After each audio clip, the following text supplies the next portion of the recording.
Do you know the average American spends more than 6 hours a day staring at screens, but less than 6 minutes looking inside their own mind? Pause here. Let that sink in. 6 hours staring out there. Not even 6 minutes looking in here. It's a strange truth we rarely think about. We spend more time checking notifications than checking in with our own heartbeat. We know more about the latest updates on social media than about the updates happening in our own nervous system. And in that tiny gap between what we give to the outside world and what we give to ourselves, our peace, our health, our sanity slowly slip away. This is where mindfulness begins. Welcome to Mindfulness, a space not about dogma or philosophy, but about real life. About you. About how you breathe, how you walk, how you carry the weight of your own days. Zen master Thich Nhat Hanh, whose gentle voice has touched millions in America and around the globe, often reminded his students, people sacrifice the present moment for the future, but the future never comes. Life is only available in the present moment. When you first hear that, it sounds poetic, maybe even obvious. But ask yourself honestly, when was the last time you fully lived the present moment? When was the last time you drank your morning coffee and actually tasted it, felt the warmth sliding down your throat without glancing at your phone? When was the last time you hugged someone you loved and truly felt the softness of their presence without your mind drifting back to a meeting, a bill, or a text message waiting to be answered? The silence after these questions is not empty. It is full of something we often ignore, awareness. But let's be real. Most of us live on autopilot. We wake up and immediately check our phones. Before we even brush our teeth, our minds are already sprinting. Emails, deadlines, news updates, family obligations. Our bodies are sitting in one place, but our minds, they're scattered in 100 different directions. It's no wonder we feel exhausted. It's no wonder we feel restless. It's no wonder we sometimes lie awake at night, tired but unable to sleep, because the mind simply refuses to shut up. Here's a truth I wish someone had told me earlier. Your job is not the enemy. Your family is not the enemy. Technology is not even the enemy. The real enemy is the restless mind that never stops talking. Jon Kabat-Zinn, the scientist who brought mindfulness into mainstream America, once said, "You can't stop the waves, but you can learn to surf." Think about that. The waves are everything life throws at you. Emails, bills, crying kids, health scares, the constant buzzing of a phone. You can't stop them. They'll keep coming. But you can learn to surf. You can learn not to drown. Without mindfulness, living feels like being dragged around by a wild horse inside your head. This horse runs in circles, kicks up dust, pulls you where you don't want to go. You don't control it. It controls you. And the tragic part is, most of us don't even realize we're holding onto the rope. But mindfulness offers a different path. A simple one. Accessible to anyone. No special equipment, no fancy subscription, no retreat in the mountains required. Just one thing, your presence. Imagine this for a moment. You wake up tomorrow morning. Instead of reaching for your phone, you reach for your breath. You sit up, close your eyes, and feel the air moving in and out. For 30 seconds, just 30, you notice your lungs expanding, your body waking up, your mind slowing down. That's it. That's the beginning of freedom. Thich Nhat Hanh often guided his students with the simplest practice. Breathing in, I know I am breathing in. Breathing out, I know I am breathing out. Nothing mystical, nothing complicated, just you and your breath. And yet, how radical would it be if we actually lived that way?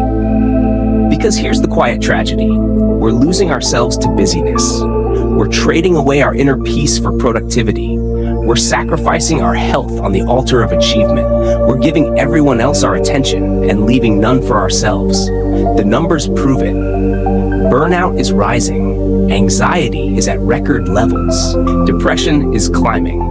Americans are richer, more connected, more informed than ever before, and yet lonelier and more restless than generations before us. Buddha, more than 2,500 years ago, named the problem with stunning clarity. The mind is restless by nature. Left unchecked, it jumps like a monkey from branch to branch, thought to thought. And if you let the monkey drive, your life is no longer yours. But here's the invitation. Right now, in this very breath, you can begin to take the reins back. You can step out of the storm for just a few seconds and remember, you are here. You are alive. You are breathing. This isn't about perfection. It isn't about renouncing the world. It isn't about escaping responsibilities. It's about returning home to yourself. As Thich Nhat Hanh so beautifully put it, the mind can go in 1,000 directions, but on this beautiful path, I walk in peace. With each step, the wind blows. With each step, a flower blooms. Imagine if your life felt like that, even in the middle of chaos, even in the middle of laundry piles, traffic jams, board meetings, screaming toddlers. Imagine walking with peace, step by step, breath by breath. That's not a fantasy. That's not reserved for monks in monasteries or yogis in mountain caves. It's for you, for me, for every single one of us. And maybe that's the shock we need to wake up to. Peace isn't waiting for us in some distant future. It's not hidden in the next vacation, the next promotion, the next self-help book. It's already here, in the breath you're taking right now. So let's begin with silence. A silence that isn't empty, but alive. Take one deep breath. Close your eyes. Inhale slowly. Exhale gently. Notice the difference. Even if it's just a small one. That's the door. And once you walk through it, everything begins to shift. In the next part, we'll uncover more about the hidden enemy you've been living with all along. The one that keeps you running, even when you desperately want to rest. We often think our biggest problem is out there somewhere. The job that demands too much. The kids who never stop needing us.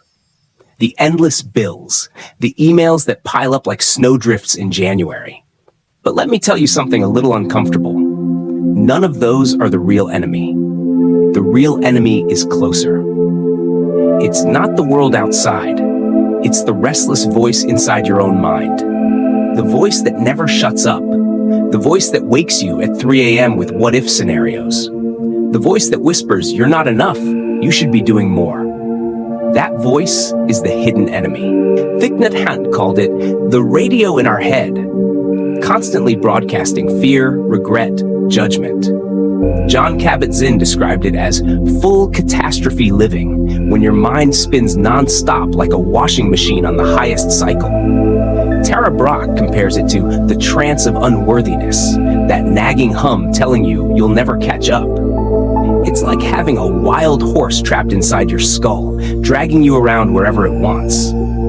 No matter how hard you try to hold the reins, the horse bolts toward worries about tomorrow, toward regrets about yesterday, anywhere except the present moment. And here's the cruel part. Most of us think this voice is who we are. We don't realize it's just noise. We mistake the wild horse for our true self.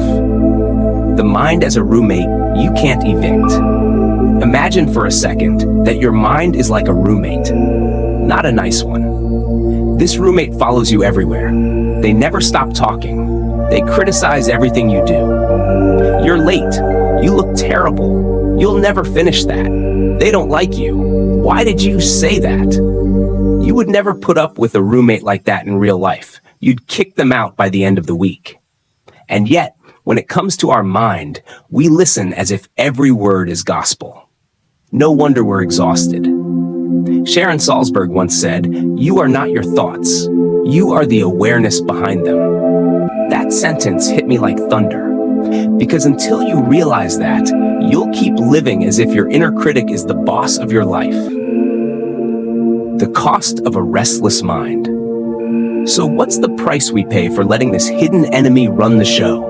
Stress skyrockets, sleep evaporates, relationships suffer. Even when we're with the people we love, our attention is somewhere else, scattered, divided, distracted. We miss the life that's actually happening because we're trapped inside a mental movie theater, rewatching the past or fast-forwarding into the future. And it's not just emotional. Science has caught up with what the Buddha taught millennia ago. A restless mind hurts the body. Harvard research shows that chronic stress weakens the immune system, accelerates aging, and increases the risk of heart disease. The National Institute of Mental Health reports skyrocketing rates of anxiety and depression, especially in younger generations. So yes, the hidden enemy is real, and it's costing us our health, our peace, our joy, the endless chase.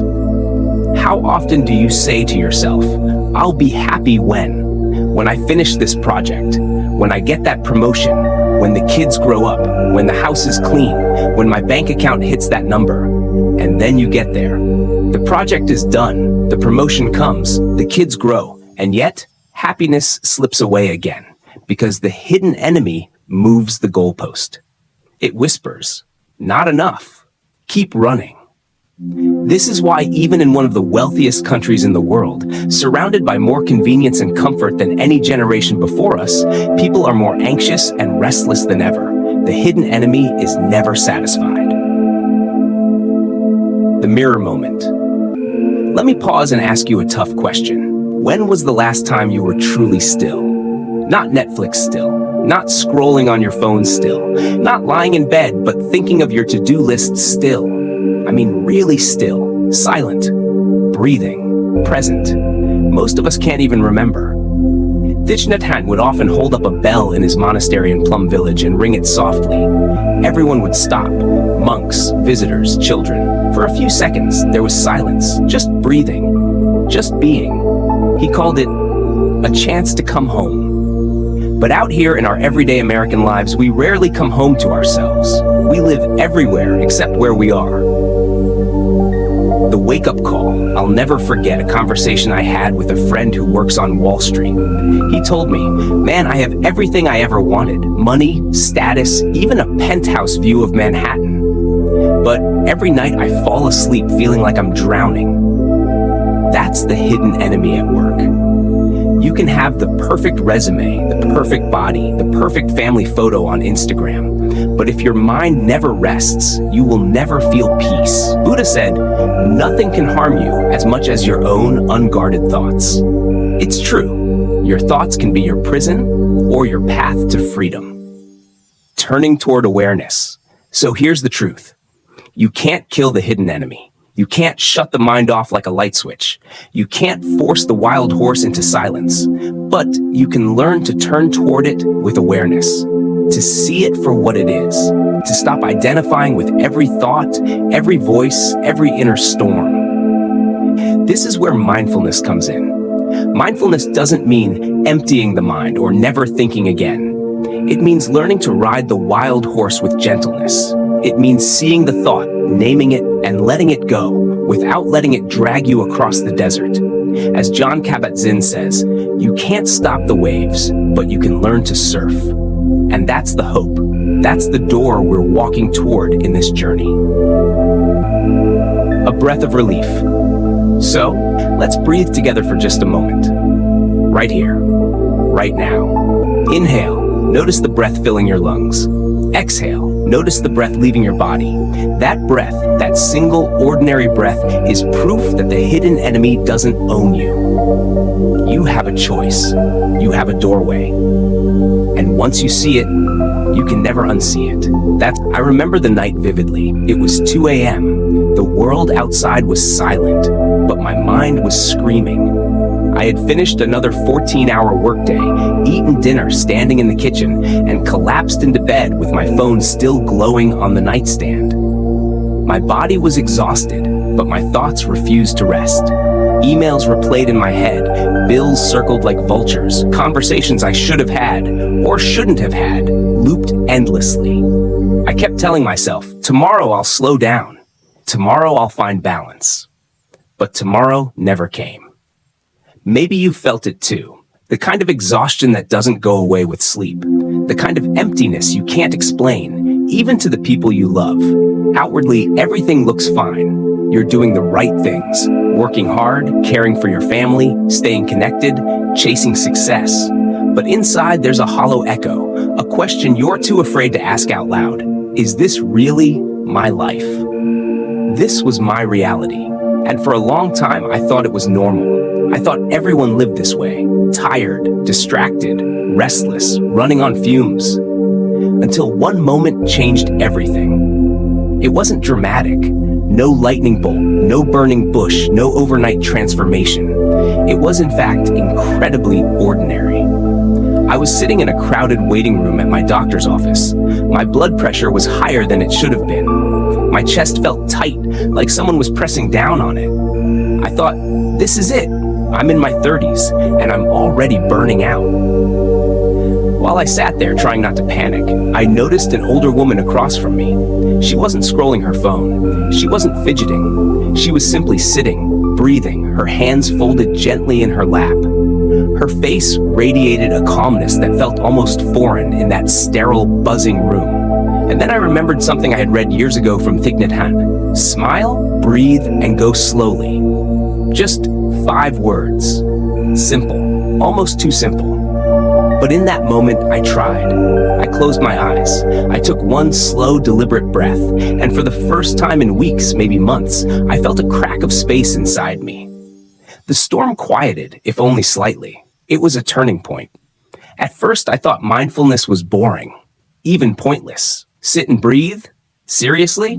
How could that possibly compete with the chaos of real life?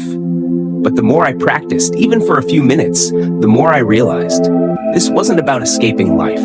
It was about finally living it. Jon Kabat-Zinn often tells his students, mindfulness is not about getting somewhere else. It's about being where you already are. That was the piece I had been missing.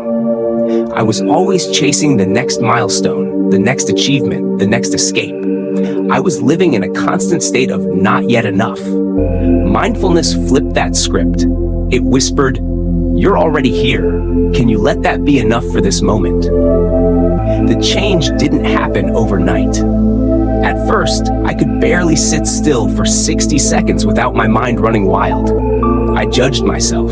You're terrible at this. You'll never be calm. You don't have time for this nonsense. But slowly, the practice worked its way into my days. One morning, instead of grabbing my phone, I placed my hand on my chest and just felt my breath. One evening, instead of numbing out with another episode of TV, I sat quietly in my living room, noticing the hum of the refrigerator, the weight of the chair beneath me, the rise and fall of my lungs.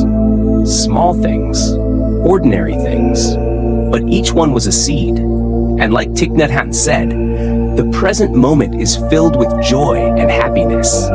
If you are attentive, you will see it. I began to notice joy in places I had overlooked for years. The way sunlight spilled across the kitchen counter in the morning. The rhythm of footsteps as I walked down the sidewalk. The sound of my child laughing in the next room. These moments had always been there. I had just been too distracted to notice. The turning point wasn't just about reducing stress. It was about rediscovering life. Many Americans have had a similar moment of awakening. A nurse I met in Boston told me she nearly quit her job from burnout until she stumbled into a mindfulness class at the hospital. A corporate executive in California confessed that meditation saved not just his career, but his marriage. Even veterans returning from war have found healing through mindfulness, learning how to live with PTSD, not by fighting their pain, but by gently noticing it, moment by moment. This is why mindfulness teachers like Jack Kornfield, Sharon Salzberg, and Tara Brach have gained such deep respect in America. They remind us that healing doesn't come from doing more, but from pausing long enough to notice what's already here. Tara Brach often speaks about radical acceptance, the courage to sit with our discomfort, our pain, our messy humanity without judgment. That idea alone has saved countless people from drowning in self-criticism. And this is where the teachings of the Buddha echo so powerfully across centuries. He never promised a life free of suffering. He simply pointed out, suffering is part of life, but freedom is possible. Not by running away, not by numbing out, but by seeing clearly, by waking up to what is. That day in the waiting room was the beginning of my wake-up call. It wasn't the end of my stress. My job didn't magically disappear. My responsibilities didn't vanish. But I realized something essential. I had been living as if my mind was my master, when in fact, it could be my friend. The turning point is never about changing the outside world. It's about changing the way we relate to it. So here's my invitation for you. Think about your own life.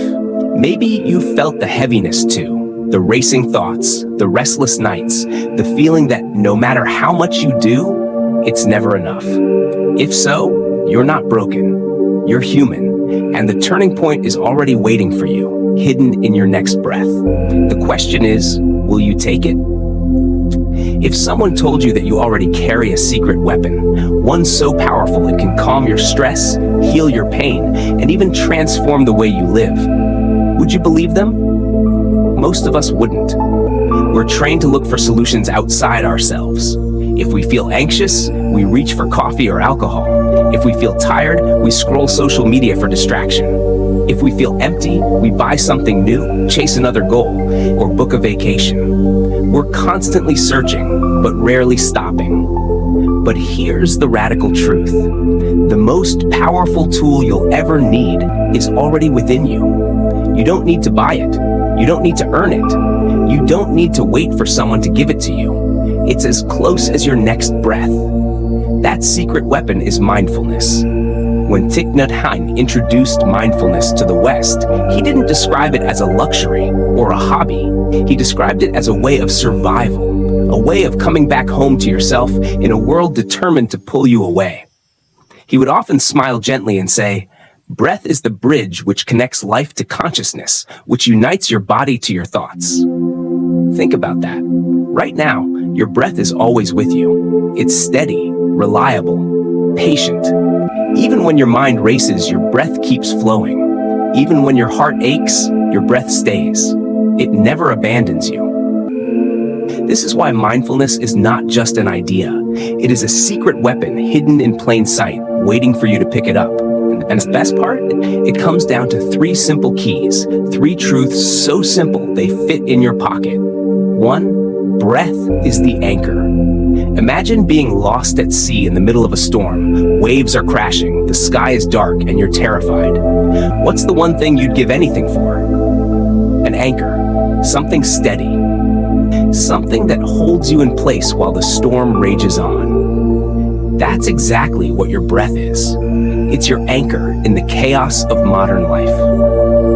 Jon Kabat-Zinn built his entire program, Mindfulness-Based Stress Reduction, MBSR, on this principle. Thousands of patients with chronic pain, anxiety, and illness discovered that when they brought their attention to their breath, their suffering became more bearable. The pain didn't always vanish, but their relationship with it changed. They stopped being dragged around by fear and started finding stability in the storm. Try it right now. Breathe in slowly. Breathe out gently. For just a moment, feel your body anchored to this present second. Notice how your mind softens, even just slightly. That's the anchor at work. Thich Nhat Hanh would often guide his students with this practice. Breathing in, I calm my body. Breathing out, I smile. Simple, gentle, and yet life-changing. 2, now is the only time we own. We live most of our lives everywhere but here. Our minds drag us into the past, rehashing mistakes, replaying old arguments, carrying guilt like heavy luggage. Or they throw us into the future, worrying about what might go wrong, rehearsing conversations that haven't happened, planning and over-planning until we're paralyzed. But here's the reality. The past is gone. The future is not here. The only time you can actually live is now. This is why mindfulness is revolutionary. It's not about escaping reality. It's about entering reality fully. Buddha himself taught this over 2,500 years ago. Do not dwell in the past. Do not dream of the future. Concentrate the mind on the present moment. Jack Kornfield, one of America's beloved mindfulness teachers, puts it beautifully. The trouble is, you think you have time, but the truth is, we only have this breath, this step, this moment. When you realize this, life changes. That walk to your car is no longer wasted time, it's life. Washing the dishes becomes life. Hugging your child isn't just a quick gesture, it's eternity condensed into one moment. Mindfulness doesn't add time to your life, it adds life to your time. 3. Awareness transforms pain. This is perhaps the most surprising key. Most of us think the way to deal with pain is to avoid it, fight it, or numb it. We push it away, hoping it will disappear. But mindfulness flips the script. The way out of suffering is not to run, it's to turn toward it with awareness. Tara Brach calls this radical acceptance. Instead of fighting your anxiety, you notice it. Instead of denying your grief, you breathe with it. Instead of numbing your loneliness, you sit with it gently, like holding the hand of a friend who is hurting. And something extraordinary happens. When you bring awareness to your pain, it begins to transform. Not because the pain magically vanishes, but because you stop adding layers of resistance and judgment. You stop telling yourself, I shouldn't feel this way. What's wrong with me? And you start whispering, this too belongs. This too can be met with compassion. Research in neuroscience confirms what the Buddha knew centuries ago. Awareness changes the brain. MRI studies show that people who practice mindfulness have lower activity in the amygdala, the fear center, and stronger connections in the prefrontal cortex, the part that helps us regulate emotions. Awareness literally rewires your nervous system. Think about that. Your breath, your presence, your awareness, they're not just abstract ideas. They are biological tools, reshaping your brain, healing your body, and freeing your mind. So here we are, 3 simple keys, 3 truths you already carry. Breath is the anchor. Now is the only time we own. Awareness transforms pain. Each one is like a doorway, and every time you walk through, you step closer to peace. Let me tell you a story. A friend of mine, a young mother in New York, once told me she felt like she was drowning. Between her career, 2 children, and aging parents, she had no time for herself.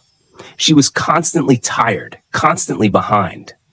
Then one day, while rocking her baby to sleep, she remembered Thich Nhat Hanh's teaching. While washing the dishes, wash the dishes. She realized she could apply the same wisdom here. While rocking the baby, rock the baby. Instead of thinking about tomorrow's deadlines or yesterday's arguments, she decided to be fully present. She felt the warmth of her child, the gentle rhythm of the rocking chair, the breath of both bodies rising and falling together. She later told me, with tears in her eyes, that moment changed me. I stopped rushing through my own life. That's the power of this secret weapon. It doesn't erase your responsibilities. It doesn't fix the chaos of the world, but it transforms the way you live within it. Imagine what your life could be if you practiced this daily. Imagine waking up and starting your day not with stress, but with a smile. Imagine walking through challenges not as a victim of circumstance, but as someone grounded, aware, and steady. The secret weapon is already in your hands. The question is, will you use it? Up until now, we've been talking, ideas, stories, teachings. But mindfulness is not something you can just think about. It's something you have to taste. Like chocolate, you can read about its sweetness, but until it melts on your tongue, you don't really know.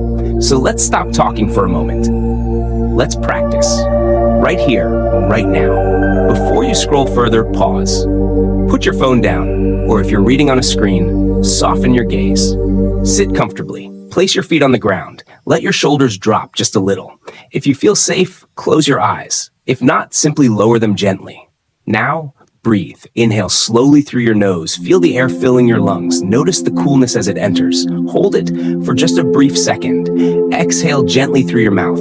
Feel the warmth leaving your body. Do this again. Inhale, pause, exhale. 3 breaths. That's all. 3 conscious, mindful breaths. How do you feel? Maybe nothing has changed. Maybe you feel exactly the same. But maybe, just maybe, your mind feels 5% quieter. Your shoulders feel a little less tense. Your body feels just slightly more here, more alive. That is mindfulness in action. Thich Nhat Hanh used to guide his students through practices this simple. He would often say, when you breathe in, you bring your mind home to your body. When you breathe out, you are already at peace. It sounds too easy, but that's the beauty. You don't need incense, mantras, or years of training to feel it. Just 10 seconds of breathing with awareness can begin to shift your state. Why does it work? Because for those 10 seconds, you stopped running. You stopped chasing the next thing. You gave your mind a moment to rest. Jon Kabat-Zinn explains it this way: as long as you're breathing, there is more right with you than wrong with you. Think about that. Even in your hardest moments, as long as breath is flowing, you have a foundation. You are alive. You are here. That is enough. Neuroscience backs this up. Studies show that mindful breathing lowers heart rate, reduces blood pressure, and activates the parasympathetic nervous system, the part of your body that tells you you're safe, you can relax. In other words, even 1 minute of mindful breathing tells your body and brain, you don't have to fight right now. A short practice together. Let's extend this mini experience just a little more. Try this. 1. Sit comfortably. Close your eyes or soften your gaze. 2. Take one slow, deep breath in. Silently say to yourself, breathing in, I know I'm breathing in. 3. Exhale slowly. Silently say, breathing out, I know I am breathing out. 4. Repeat for 5 breaths. That's it. No forcing, no controlling, just noticing. If your mind wanders, which it will, smile gently and bring it back. Thich Nhat Hanh often reminded us, our mind is like a butterfly. It flies away, but we can always bring it back to the flower of the present moment. Don't fight the wandering. The practice isn't about never drifting. The practice is about returning, over and over. That's how the muscle of awareness grows stronger. Notice the difference. After just 1 minute, notice. Did your breath feel smoother? Did your shoulders relax, even slightly? Did your mind quiet down, even for a few seconds? If yes, even for 10 seconds, you've experienced mindfulness. That's the proof. And here's the powerful thing. If 1 minute can do this, imagine what 10 minutes could do. Imagine what daily practice could do. Everyday mini experiences. You don't need a meditation cushion to practice. You don't need an app or a class. Mindfulness can slip into your daily life in the smallest of moments. When drinking coffee, instead of scrolling, take one sip and really taste it. Notice the warmth, the aroma, the texture. When stopped at a red light, instead of getting impatient, take 3 slow breaths. Feel your hands on the steering wheel. When washing dishes, notice the water, the bubbles, the movement of your hands. As Thich Nhat Hanh said, when washing the dishes, wash the dishes. When hugging someone you love, pause. Feel their presence. Let the hug last a second longer than usual. Each of these is a mini experience. Each one is mindfulness. Stories of transformation. I once spoke with a firefighter who struggled with anxiety after years of high-stress calls. He told me mindfulness saved him, not hours of sitting in silence, but tiny practices, 5 breaths before entering a burning building, 5 breaths after returning home. Those pauses, he said, kept me human. A college student shared that she felt overwhelmed by exams and social pressure. She started practicing 1-minute meditations between classes. I used to scroll TikTok during those breaks, she laughed. Now I just breathe. And honestly, I feel more alive. These aren't gurus in monasteries. These are ordinary Americans, just like you and me, discovering that even small doses of mindfulness can change the texture of a day. Proof of concept. So here we are. You just practiced. You didn't need to read another book. You didn't need to fly to a retreat in the mountains. You just breathed. And in those breaths, you caught a glimpse of something extraordinary. Peace is not far away. It's not something you have to earn or deserve. It's already here, in the inhale and the exhale. Mindfulness is not a theory. It's a lived experience. And now, you've had a taste. The question is, will you let that taste be enough to open the door wider? Because if 1 minute can shift your state, imagine what a daily practice could do for your entire life. In the next part, we'll explore that invitation. what it looks like to step into mindfulness not just as a quick experiment, but as a journey. That's part. Let me share something with you. I didn't come to mindfulness because I was enlightened.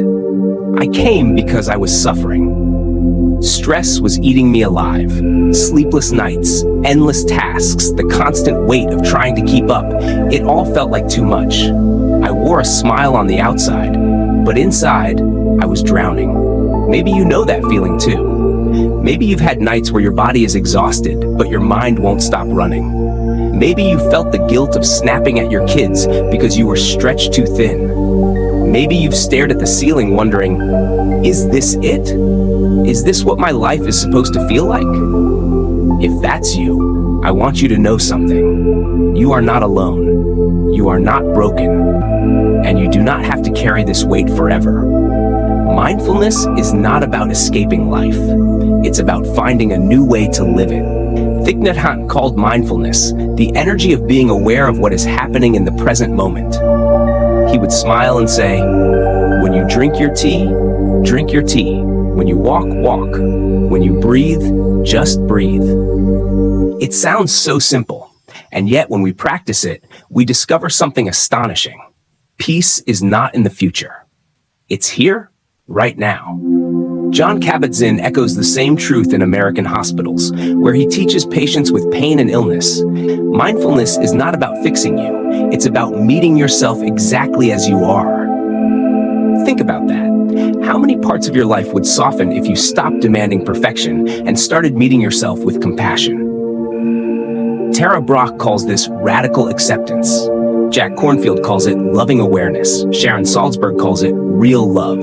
Different words, but the same invitation. Stop running. Come home. Imagine what your life could look like if you gave yourself just 10 minutes a day. Not 10 minutes for email. Not 10 minutes for chores. Not 10 minutes for doom scrolling. 10 minutes for you. Imagine waking up tomorrow and not rushing for your phone. Instead, you take 3 deep breaths before your feet touch the floor. You smile, not because everything is perfect, but because you're here, alive, breathing. Imagine carrying that calm into your day, into traffic, into work meetings, into family dinners. Imagine facing stress not as a prisoner of your restless mind, but as someone anchored, steady, aware. This isn't fantasy. This is practice.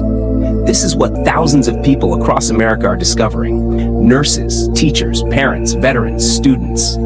People who were tired, anxious, overwhelmed, and found a way to breathe again. My personal invitation to you. That's why I created this channel. Not because I have all the answers, but because I know how heavy life can feel. I know what it's like to live on autopilot, to give everything to everyone else and leave nothing for yourself. And I also know the relief of pausing, breathing, coming back home. If 1 minute of mindful breathing can shift your state, imagine what 1 month of practice could do. Imagine what a year could do. Imagine a lifetime lived with presence. This isn't about becoming a monk. It's not about retreating to a mountain. It's about bringing mindfulness into your ordinary, messy, beautiful life, into school drop-offs, grocery runs, board meetings, laundry piles, bedtime routines. As Thich Nhat Hanh said, peace is every step. You don't have to wait. You don't have to travel far. Peace is right under your feet, right in your breath, right in your smile. A journey we take together. I want to invite you to walk this path with me, not as a student and teacher, not as someone who's figured it all out, but as fellow travelers learning, stumbling, and breathing together. Here's what I promise you.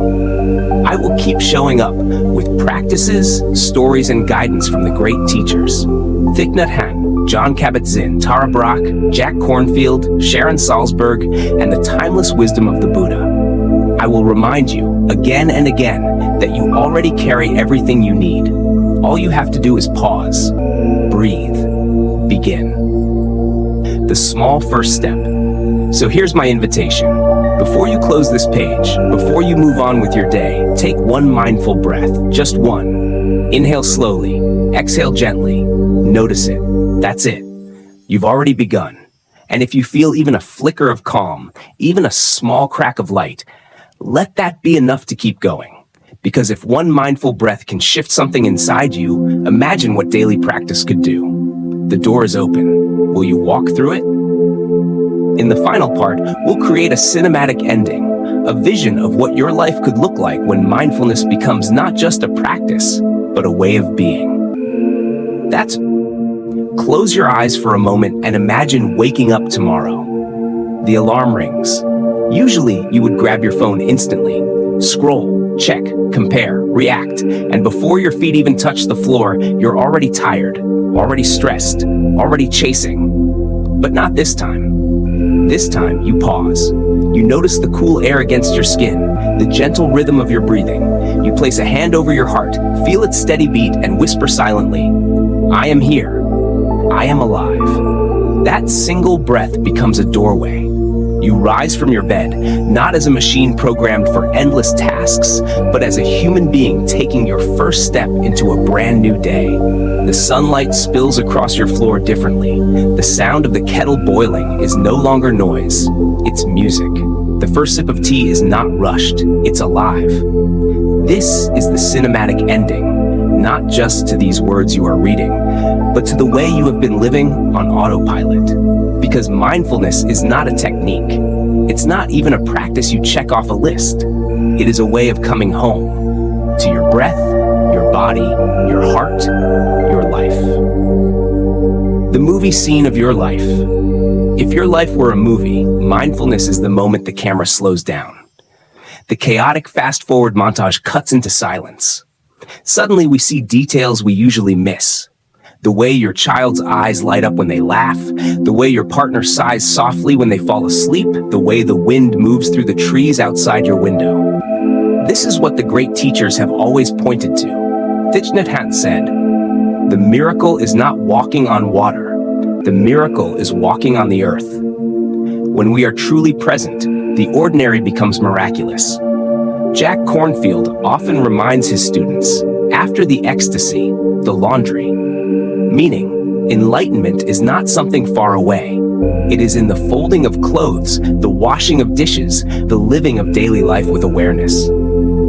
Jon Kabat-Zinn brought mindfulness into hospitals and proved scientifically what the Buddha taught 2,600 years ago, that awareness transforms suffering. Even people living with chronic pain discovered relief, not because the pain disappeared, but because their relationship to it changed.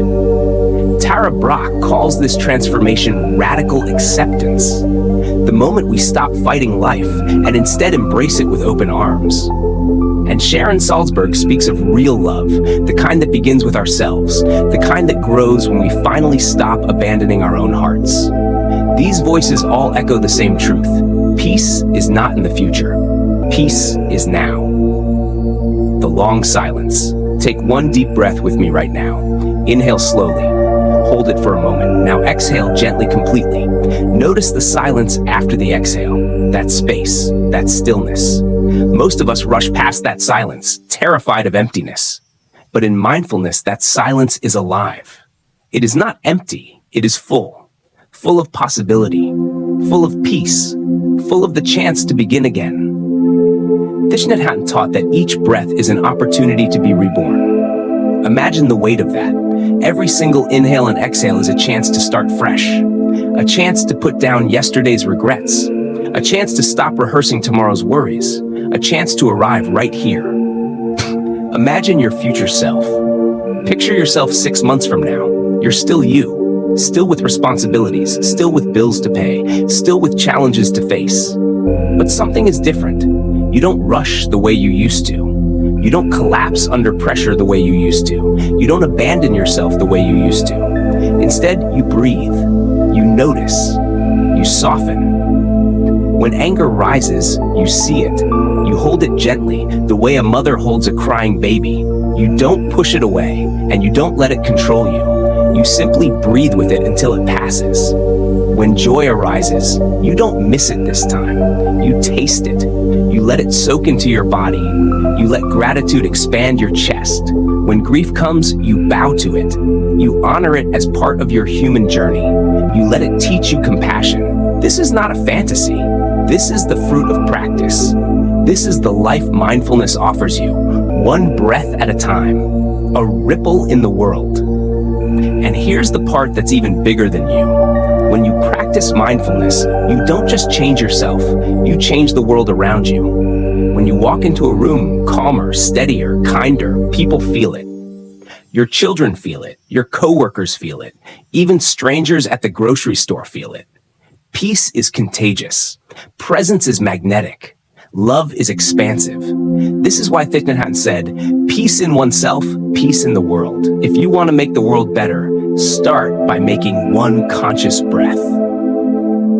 The final invitation. So I invite you right now, not to just read these words, but to live them. Don't let this ending be the end. Let it be the beginning. Practice with me. Practice with us. That's why I created this mindfulness channel, not as a stage, but as a community, a place where we can breathe together, learn together, stumble, and rise together. If one mindful breath can shift your state, imagine what one mindful practice a day could do. Imagine what one mindful year could create. Imagine what one mindful life could become. You don't have to wait. You don't have to fix everything first. You don't have to be perfect. All you have to do is begin. The cinematic closing scene. So here it is, your life tomorrow morning. The alarm rings. You open your eyes. You place your feet gently on the floor. You breathe. You smile. No rushing, no drowning, no autopilot. Just this breath, just this step, just this life. And as the screen fades to black, there you are, awake, alive, at peace. That's not a dream. That's mindfulness.